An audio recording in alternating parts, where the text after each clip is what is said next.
dans ces moments où on va partir de France, où on a vécu ici pendant 3 mois, on voit d'année en année les choses un petit peu différemment parce qu'on n'est pas sur le territoire français, on revient et on voit des choses qui apparaissent quelquefois troublantes. Et Paul dira aux Galates dépourvus de sens, qui vous a fasciné? Un autre texte dit qui vous a ensorcelé, donc c'est un mot important. Vous aux yeux de qui Jésus-Christ a été peint comme crucifié. Voici seulement ce que je veux apprendre de vous. Est-ce par les œuvres de la loi que vous avez reçu l'Esprit ou par la prédication de la foi? Êtes-vous tellement dépourvu de sens, après avoir commencé par l'Esprit, voulez-vous maintenant finir par la chair? Avez-vous tant souffert en vain, si toutefois c'est en vain? Celui qui vous accorde l'Esprit et qui opère des miracles parmi vous, le fait-il donc par les œuvres de la loi ou par la prédication de la foi? Amen. Paul aux Galates dit que ce sont des chrétiens qui couraient bien, mais il se rend compte qu'il y a quelque chose qui s'est passé, ils sont comme ensorcelés, donc là, l'histoire va loin, ça veut dire que quelque part le diable a réussi à infiltrer leurs pensées pour qu'ils ne croient que la croix n'est plus suffisante. Et il dira, vous aux yeux de qui Jésus-Christ a été peint comme crucifié. C'est à la croix qu'on reçoit tout, c'est à la croix que Jésus a tout accompli, c'est à la croix que Dieu a mis le point culminant et qu'il a véritablement accordé son amour et sa justice. C'est à la croix que nous pouvons simplement être complètement justifiés de tous les actes qui nous condamnaient. Et c'est à la croix que le sang a coulé pour nous purifier parfaitement de tout péché. C'est aussi ce sang qui nous fait entrer dans une nouvelle alliance, l'alliance en son sang. C'est pour ça que j'ai désiré être avec vous aussi et puis partager la scène.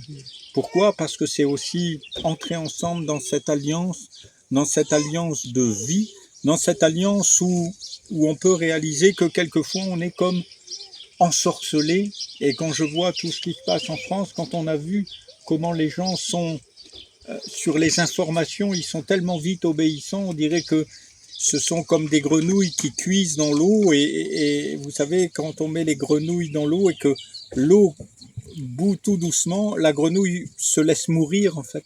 Elle ne s'aperçoit pas que ça cuit.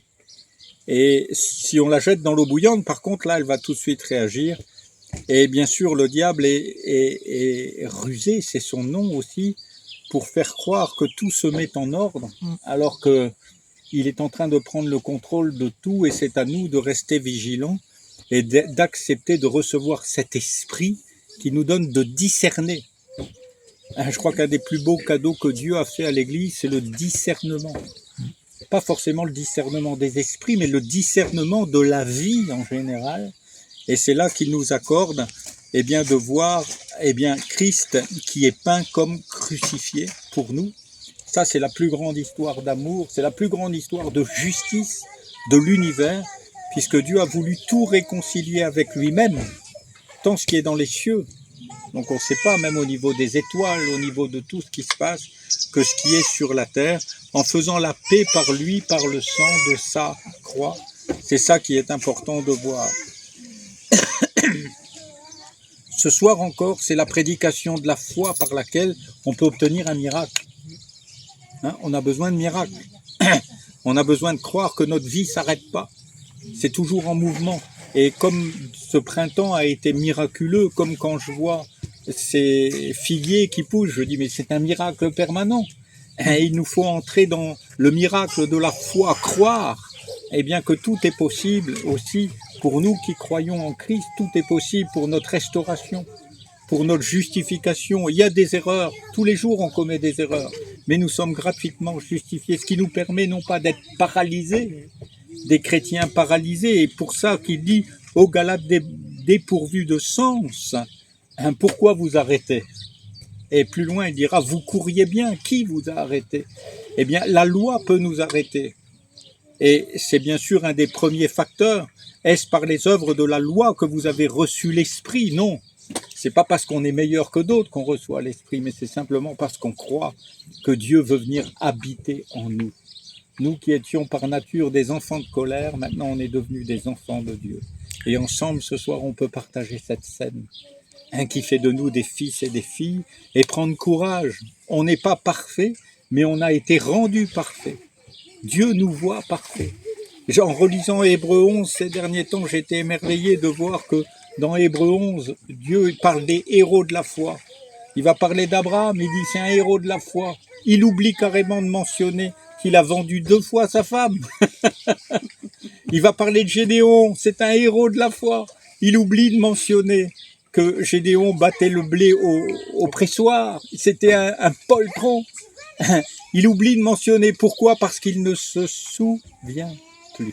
Alléluia.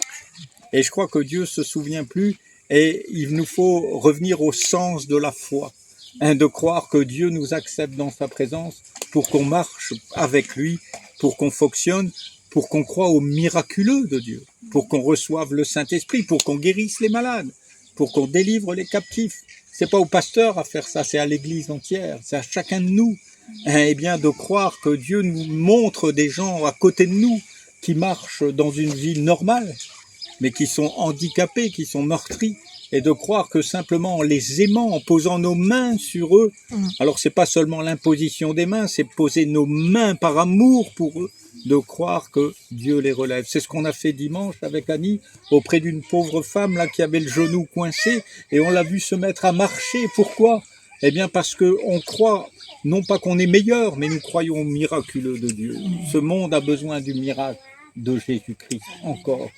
On est dans des temps difficiles, on va rentrer dans des temps plus compliqués encore, mais moi je crois qu'en partageant cette sainte scène, peut-être on se reverra plus ici-bas parce qu'on ne sait pas dans quelles circonstances nous attend, on ne sait pas où on va nous-mêmes exactement, on a bien un planning qui est fait, mais la vie et la mort sont au pouvoir de Dieu, et Dieu lui-même dira au travers de Salomon, tout est vanité et poursuite du vent. Aujourd'hui on travaille, demain on est au chômage, aujourd'hui on a de l'argent, demain on n'en a pas.